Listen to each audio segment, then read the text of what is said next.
Wyoming Territory, July 1876. The wind came hard off the hills that morning, kicking up dust across the dry earth as Willamina Vaughn stood outside the little clapboard house, arms crossed, staring at the trail that disappeared into the pines.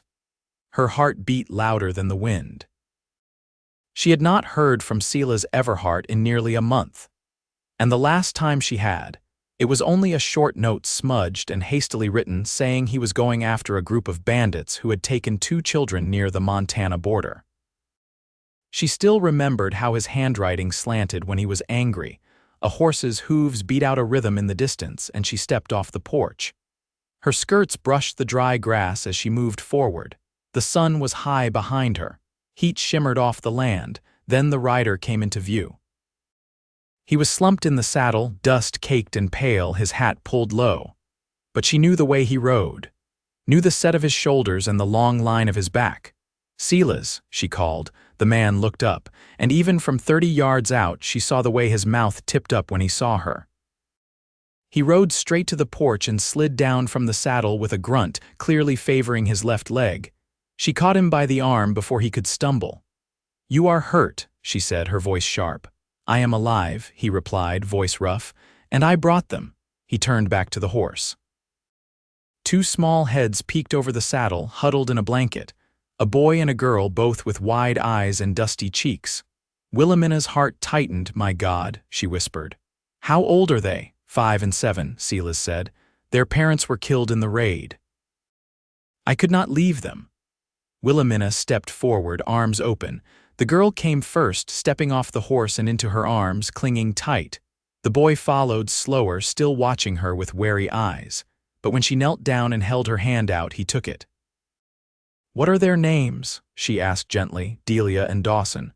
She looked up at Silas, who was swaying on his feet. "You need to sit down before you fall down. I am fine. I am not asking." She helped him onto the porch, and he winced as he sat, pressing a hand to his thigh. Blood stained his trousers, dark and dried. "You tore it open again, did you not?" There was no time to stop. "I had 2 scared children and a storm behind me." "Storm?" she asked, glancing at the clear sky. He gave a tired smile. "The kind with rifles." Her stomach turned. "You were chased," he shrugged. "Not anymore." Inside, the little house smelled of lavender and wood smoke. Willamina settled the children at the table with bread and warm milk, then returned to Silas, who had his head leaned back against the wall. She knelt before him, gently unfastening his boot, then rolled up the torn fabric of his trousers. "The wound was angry and red. You need stitches again." "I will be still." "You better be. Else I will knock you out and do it anyway." He chuckled, then caught her wrist. "Thank you." "For what?" "For trusting me to come back." She met his eyes, the blue of them sharp even under the dust. "I never doubted it." Night fell slow in the territory. The children were asleep in the back room, curled up together on a cot. Willamina sat beside Silas on the porch, a blanket wrapped around both their shoulders. He had not said much since the sun went down, but his hand rested lightly over hers. "I thought I lost you," she said softly. "I thought I would die out there too," he said, "but I kept seeing your face. Every night when I closed my eyes, it is what kept me going." She turned toward him. "You came back with 2 children. You could have left them." "I could not. I would not. Not after what happened to my sister."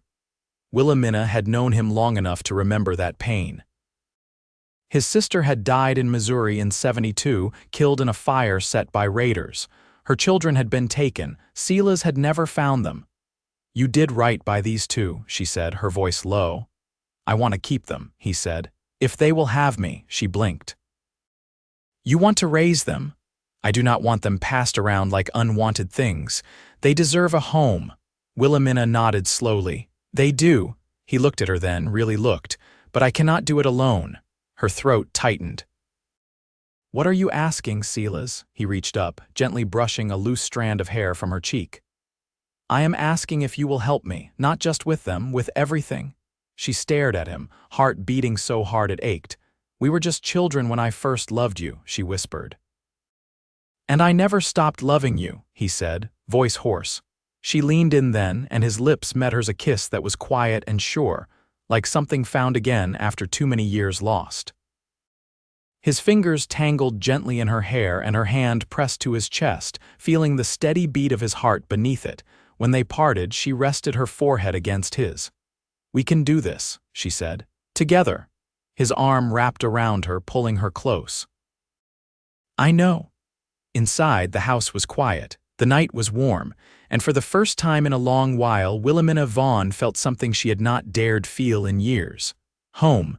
The morning broke slow, pale light stretching across the dry hills in long fingers. A single raven wheeled overhead as Willamina poured hot water into the tin basin by the hearth.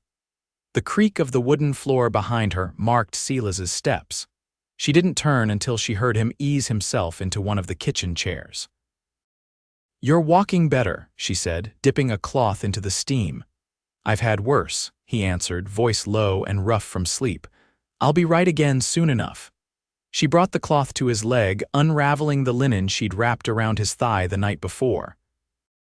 His breath hissed through his teeth, but he didn't pull back. "I boiled more willow bark," she told him. "It'll help with the ache."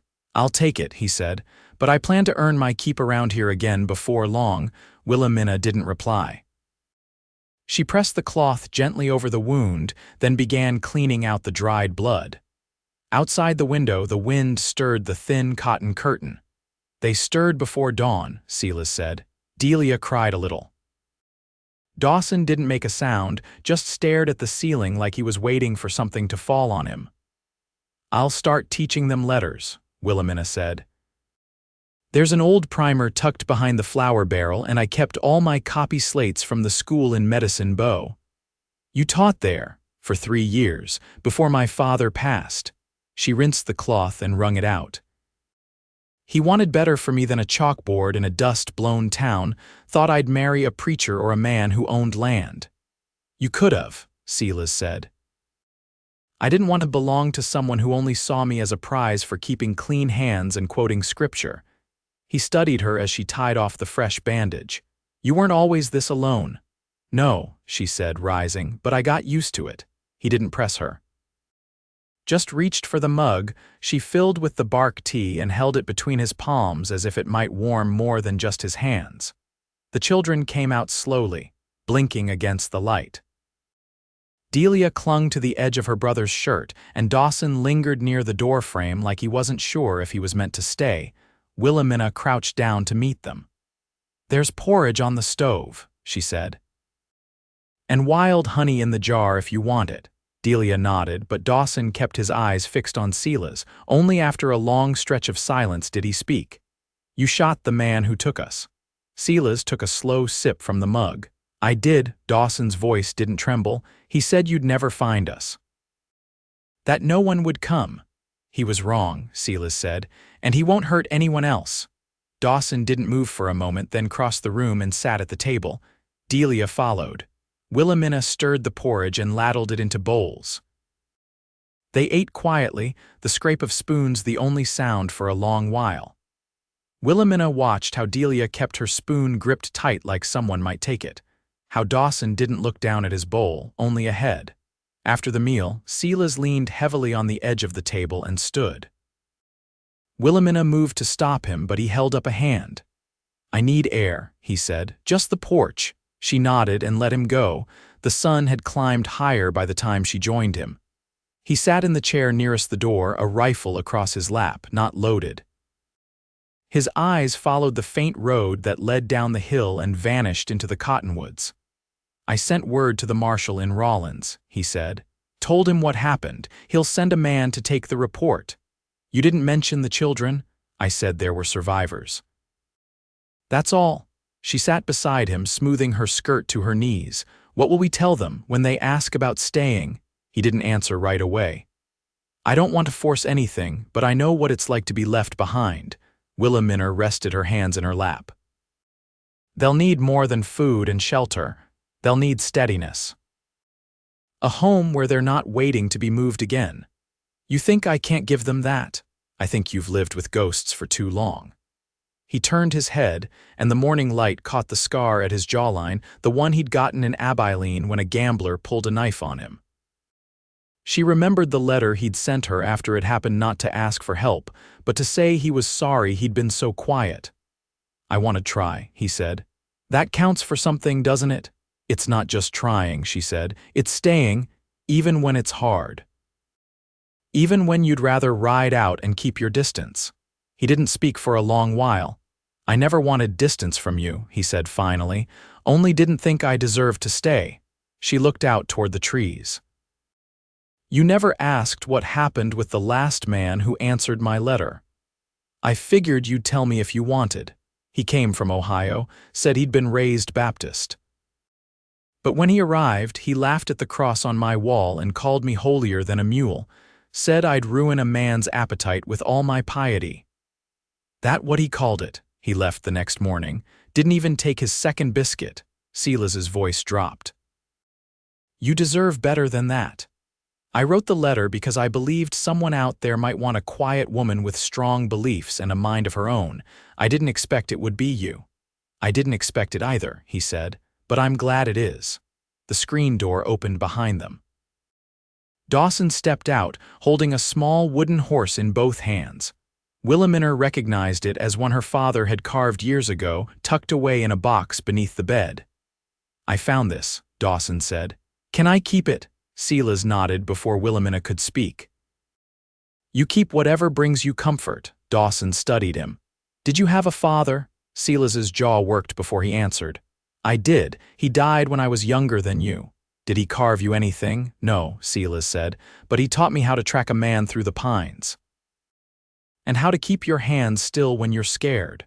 Dawson nodded, then turned and slipped back inside. Willamina leaned forward, elbows on her knees. "He's watching every move you make." "I know," Silas said. "That's why I have to get it right." She glanced at him. "You're not alone in that." He reached for her hand, rough fingers curling over her own. "Then let's figure it out together." The sun rose higher, casting long shadows across the porch. From inside came the faint sound of Delia's laughter, light and surprised like it had caught her unaware. Willamina didn't smile, but her shoulders eased. The wind had stilled. The land stretched wide and quiet around them. "Tomorrow," she said, "we'll start teaching them how to shape letters, and maybe plant some sweet peas by the fence." "I'll dig the rows," he said. "And you can show them the rest." She nodded.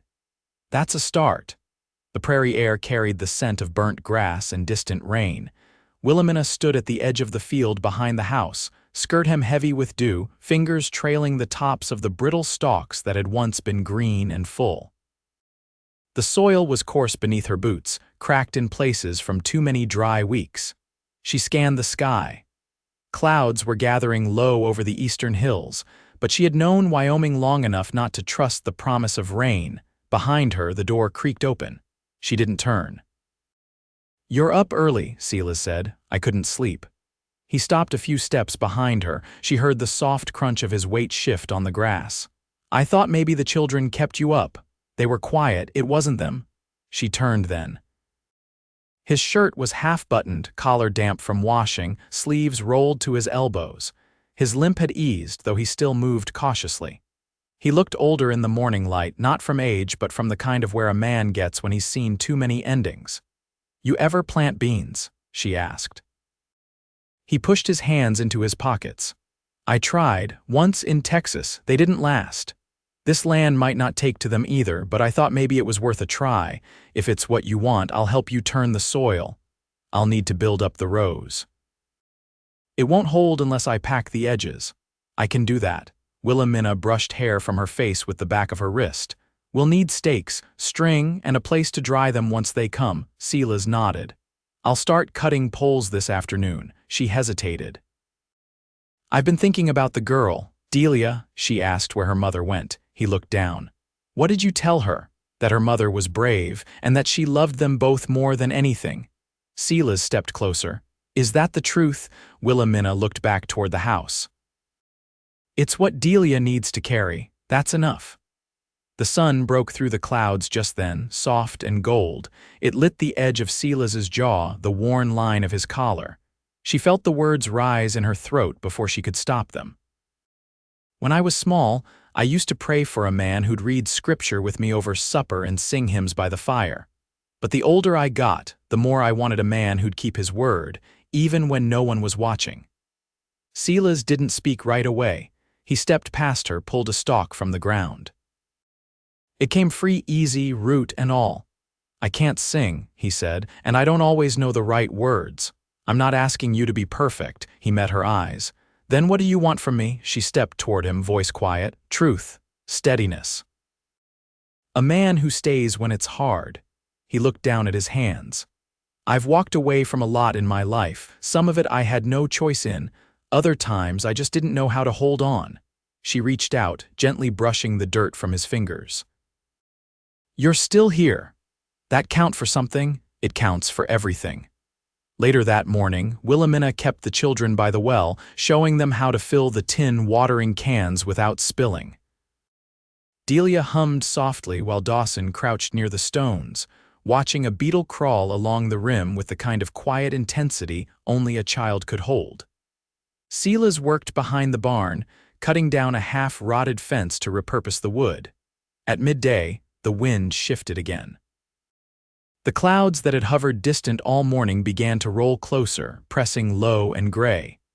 Willamina stood on the porch, apron dusted with flour, watching the sky. "Storm's coming," she said. Silas came around the side of the house, shirt clinging to his back. "We've got time to cover the windows. I'll move the feed sacks inside." She nodded. "I'll take the children in." The rain came hard and fast an hour later, drumming against the roof, soaking the dry earth in a matter of minutes. Willamina stood by the stove, watching the water run off the edges of the porch in narrow streams. Delia sat at the table, drawing lines on a scrap of paper with a stick of charcoal. Dawson leaned against the window frame, counting the seconds between the thunder. Silas came in last, boots dripping, hair slicked back from his forehead. "Roof's holding," he said. "Barn too." Willamina handed him a towel. "You'll catch cold. I've been through worse." She raised an eyebrow. "That's not the point." He dried his face, then sat on the bench by the door, watching the children. "They're quiet. They're watching you." He glanced up. "Why?" "Because they don't yet know if this is a place they'll be allowed to stay." He exhaled, long and slow. "I want them to. I just don't know how to make them understand that. Time will, and showing up every day." He nodded, then looked toward Delia. "You drawing horses?" She shook her head. "The house." He tilted his head. "Looks better than the real thing." She smiled, just a little. "I gave it 2 chimneys and a bell." Willamina leaned down beside her. "Why a bell?" "So people know it's safe inside." Silas's gaze caught on that, and he didn't look away. That night, when the storm had passed and the land was soaked quiet, Willamina lit a single lamp and left it in the window. Silas stood beside her, arms folded. "My sister used to do that," he said. "After the raids, she said light meant someone made it through." Willamina turned toward him. "We all carry someone, don't we?" He nodded. "But we don't have to carry them alone." They didn't speak after that. She stood beside him until the oil burned low, until the children's breathing in the next room went soft and steady. Then she turned to him. "There's work to do tomorrow. I'll be ready." She paused at the edge of the hallway. "Silas," he looked up. She held his gaze. "You're not the man I wrote for, but I think you might be the man I needed." He didn't answer, just stepped closer slowly and reached for her hand. Their fingers laced without force, without hesitation. And in that quiet, rain-washed night, something settled between them, not loud, not showy, just steady and sure, like a root taking hold. Like a promise, unspoken but understood. The storm had passed, but the land bore its touch. Wet earth clung to boots, and the air held a clean sharpness that made Willamina feel like something had been scrubbed away overnight. She stood at the edge of the field, sleeves rolled to her elbows, a spade in her hand. The morning sun hadn't yet crested the full breadth of the rise, and dew still clung to the tall grass around the fence line. Behind her, the house was quiet. Dawson had taken to rising early, but today he'd stayed in bed. Delia had stirred once, then gone still again, curled tight beneath the quilt. They hadn't said a word about it, but Willamina knew the storm had unsettled something, not just in the ground but in them. The spade bit into the softened soil with a satisfying weight. She didn't stop until the row reached the edge of the small clearing she'd marked with stones. Her back ached by the time she straightened, but the sight of the dark earth turned under and Reddy settled something inside her. "I can't let you do that on your own." She turned toward Silas's voice. His arm still bore stiffness from the wound, but he carried a length of twine and a handful of sharpened stakes. His shirt hung open at the collar and there was sawdust still on his cuffs. "I needed the quiet," she said, brushing her palms against her skirt. "I figured as much. But I brought the line for measuring. Thought we'd want these rows straight if we're going to look like we know what we're doing." She took the twine and began tying it between the stakes. "You ever think about what it means to grow something? Not just put it in the soil, but tend it, wait for it, more than you'd think."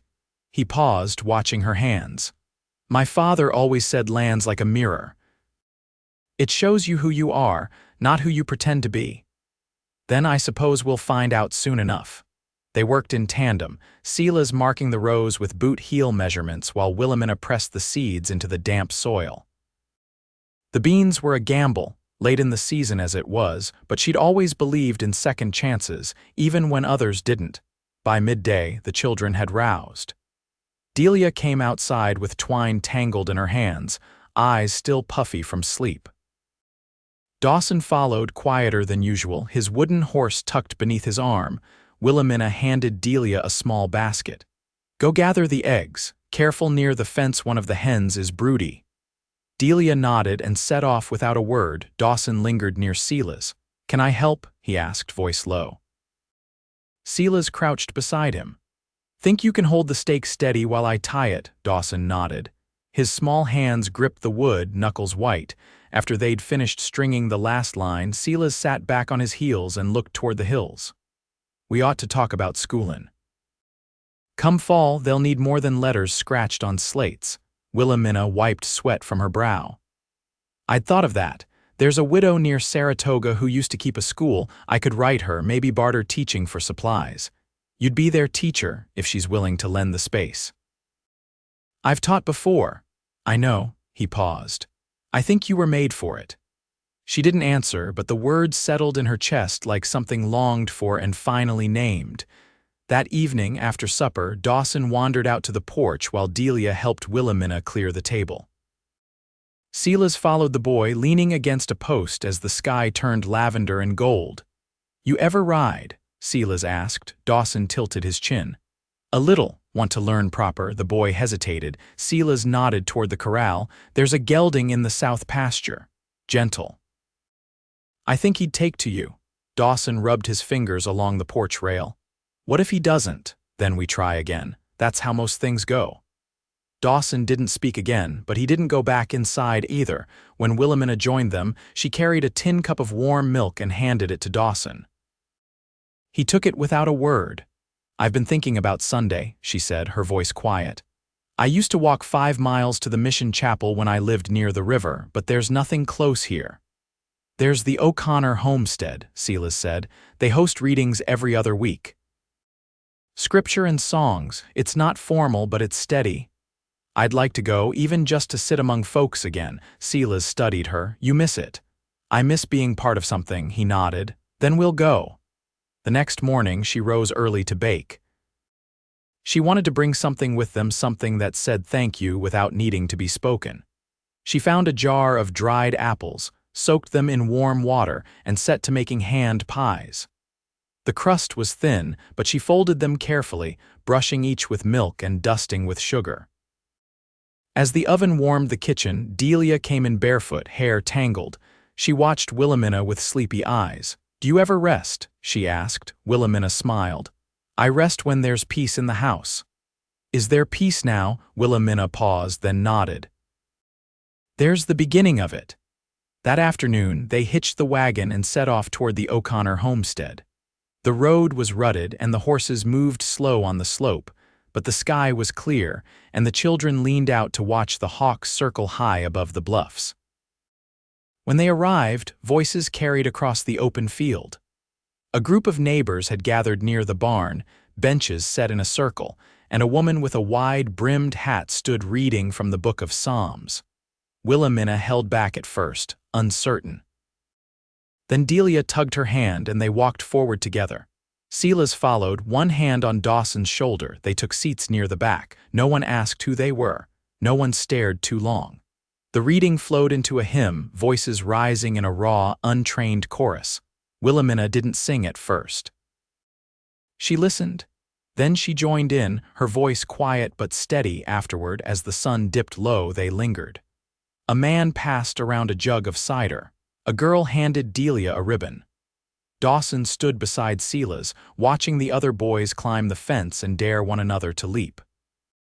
Willamina took a seat on the edge of the wagon bed and watched Silas speak with a rancher she didn't recognize.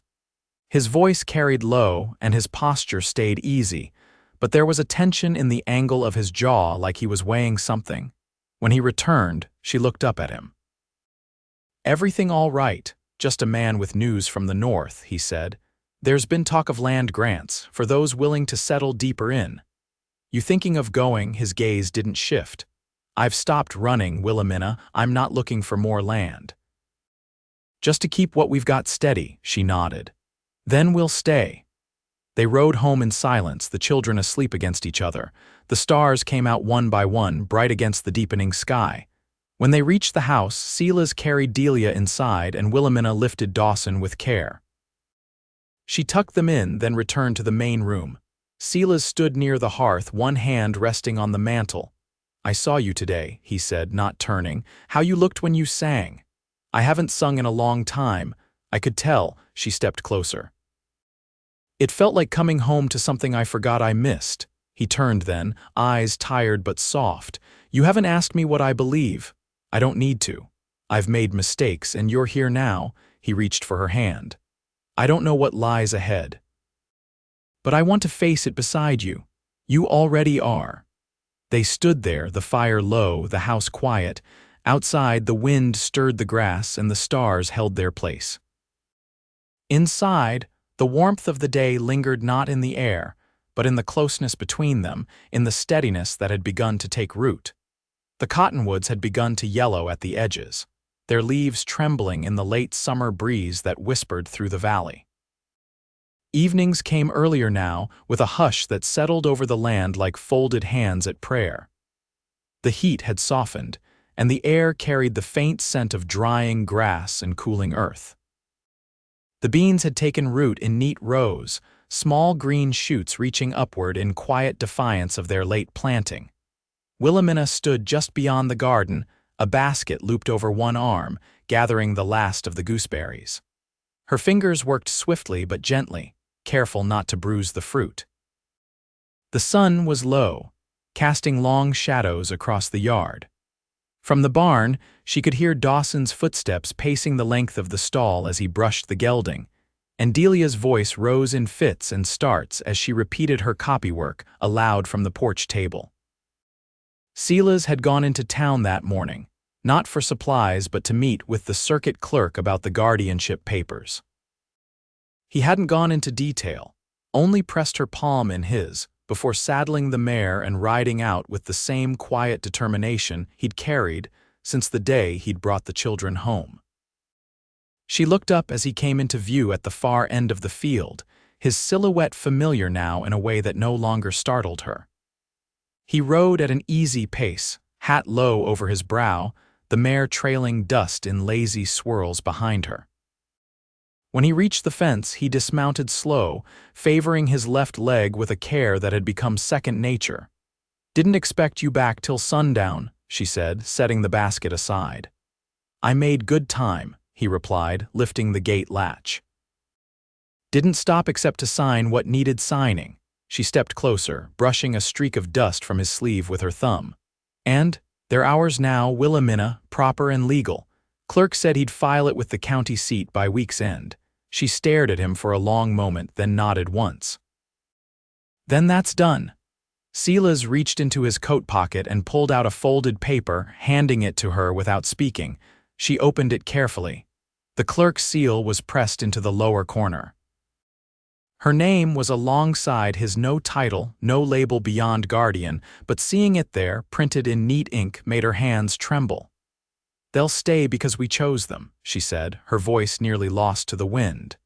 "They're already ours," he said.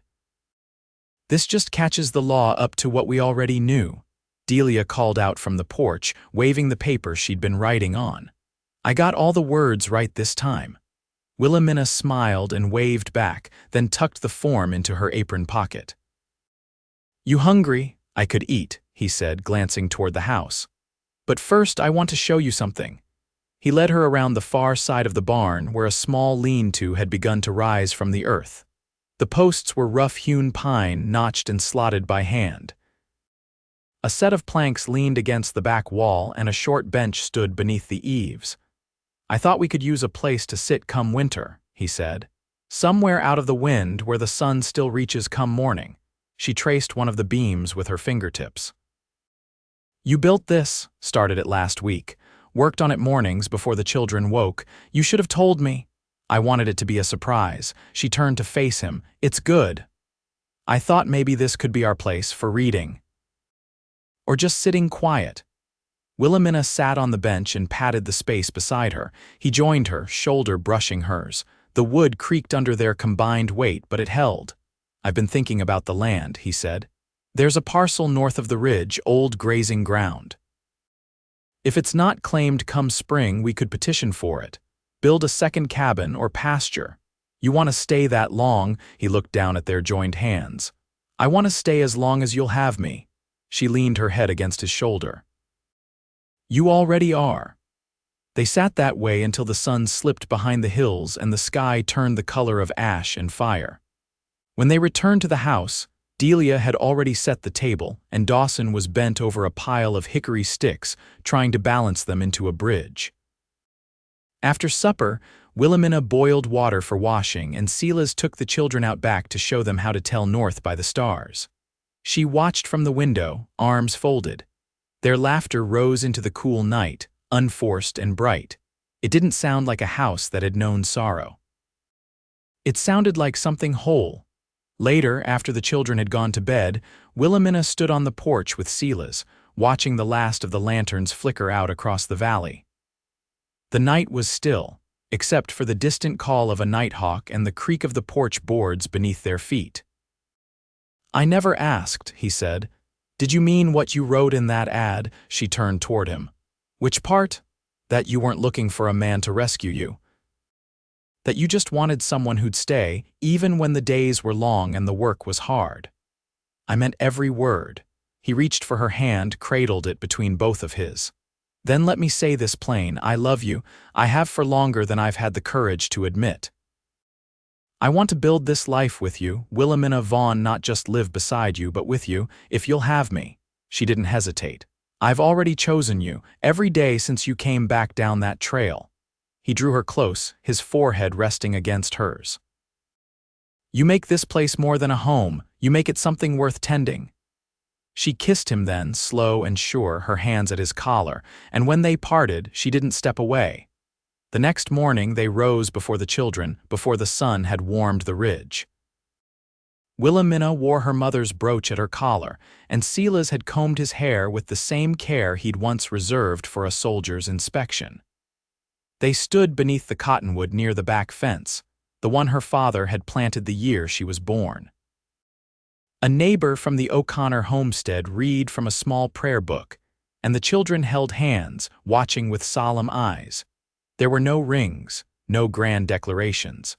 Only the rustle of leaves overhead and the soft murmur of vows spoken with steady voices. Afterward, they shared bread and cider beneath the lean-to. Delia presented a drawing a house with 2 chimneys and a bell, and Dawson handed Silas a small horseshoe he'd polished with river sand. They did not speak of beginnings or endings. Only the work ahead, mending the barn roof before snow, teaching Delia her sums, helping Dawson learn the latches on the saddle straps. They spoke of planting berry canes in spring and building a second cot in case another child ever needed a place to land. As the seasons turned, the house settled into its rhythm. The beans came late but full. Willamina taught at the O'Connor place twice a week and wrote letters for neighbors who couldn't hold a pen. Silas took to breaking horses for a nearby rancher, his gait stronger with each passing month. The children laughed more often, their voices no longer tight with the fear of being passed on. One evening, as snow began to fall in quiet flurries, Silas lit the lamp in the front window. Willamina joined him, wrapping a shawl around her shoulders. "Think it'll be a hard winter?" he asked. "Hard enough to matter, but not so hard we can't bear it," he nodded. "As long as we're together." They stood in the glow of the lamp, the fields beyond already silver with frost. Inside, the fire crackled and the children's laughter echoed down the hallway. Outside, the wind moved through the grass like a whispered blessing. And inside that small, weathered house near the edge of the Wyoming hills, love quiet, hard-earned, and steady held firm.